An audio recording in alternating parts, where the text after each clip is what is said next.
Ну что, всем привет, дорогие друзья! Наступило лето, пора отпусков, и вся Испания, вся Европа отправляется в разные места на отдых. Машин очень много на дорогах, пробки. Мы зашли в кафе, тоже очень много людей, все что-то перекусывают, все быстрее торопятся, спешат. Но надо помнить о том, что все равно надо ехать спокойно, не обгонять, быть внимательным, не разевать рот, свои вещи, смотреть за ними ценные, особенно не оставлять в машине, потому что бывают бьют окна, ну и вообще все держать под контролем. Вот сейчас мы пройдем, покажем вам. На остановке было, правда, очень много людей, машин, зверей и так далее. В общем, август — это, как всегда, пора отпусков. Кто-то едет на север, кто-то в горы, а кто-то на юг, к морю. На юг больше машин. На юг очень много машин. Это сейчас еще вот люди останавливаются на обед, на отдых. Стоянки забиты. 30 градусов жары. Люди хотят отдыхать. Так что здесь, в Испании, нужно помнить о том, что в августе вы практически уже ничего, ни с каких служб не добьетесь, потому что все уходят в отпуск. Все надо решать заранее, все надо думать заранее. Вон куча машин едут, сверху бэги. Все вещи везут, картонку, корзинку и маленькую собачонку. В общем, все едут на отдых. Со свистом пролетают. Дети, бабушки, дедушки, кто куда. Аэропорты забиты, вокзалы. Цены, конечно, растут на аренду тут же в августе. В июле можно еще подешевле снять, да? Да, Самый высокий. самый высокий. И до 15 сентября. До 15 сентября. Дети в школу, как правило, идут уже где-то в середине сентября, 20-х числах и так далее. Как-то так. Друзья, ну а кого есть маленький домик, можно остановиться на парковке и немножко кимарнуть. Правда, не знаю, на жаре получится или нет, но многие так делают. Ну что, а мы заехали на парковку. Очень много машин из разных стран. Откуда примерно? Ну, в основном, вот я вижу по номерам, в основном Франция, итальянцы и бельгийцы. Также попадаются Андорра. Один фин попался. Давайте сюда пойдем.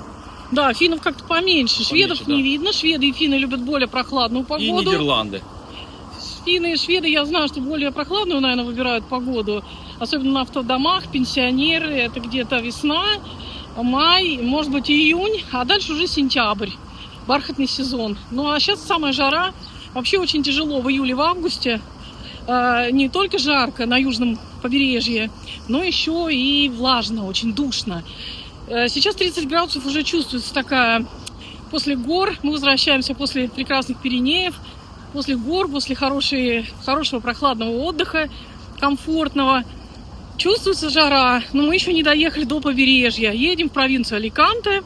Вот. Там, конечно, будет уже жарко. Оттуда вам покажем уже всю нашу полноценную летнюю жару, духоту, что сейчас с туризмом, что на пляжах, ну и так далее. Конкретные места мы не показываем, пляжей. Мы показываем общую картину, то есть для того, чтобы понимать, какая погода, природа, люди, культура, музеи, цены. Ну, а уже локации, в общем, мы всегда говорим. Мы живем в провинции Аликанте. Поэтому все, всем удачи, добра, хорошего настроения. Встретимся вновь в наших роликах. Вот такая у нас обстановочка в августе. Это пора отпусков. Не ждите от людей решения каких-то ваших суперглобальных проблем. Отдыхайте. Ну, а возвращаться уже ко всему нужно уже в сентябре, к рабочим каким-то моментам. Август — это пора отпуска, потому что жарко, и организм должен, конечно же, немножечко отдохнуть. Вот как-то так. Все так заложено, это и так исторически сложилось. Все, всем адьос. Nos vemos. Хорошего дня. Алексис. Адьос. Чао. Чао. Вот так народ собирается. Кто-то едет в Африку явно. Видно, по своей привычке разместились прямо на полу. Кстати, очень много сделано зарядных станций, но не все работают, поэтому электромобили здесь проехали все мимо. Ну, а мы едем дальше. Ну что, друзья, действительно пробка. Мы еще не доехали даже до Валенсии, и движение достаточно плотное. С утра было все нормально, в обеденное время народ переполнил все заправки, все стоянки, все рестораны, люди сидели, мы вам показывали, уже просто на газоне и обедали. А теперь вот АП-7 стоит уже несколько километров в огромной, ну не стоит, мы едем достаточно, сколько там, 20-30 км в час, но видно, что машин очень много и трасса переполнена. Если даже посмотреть туда вот вдаль, то видно, что машины еще в огромной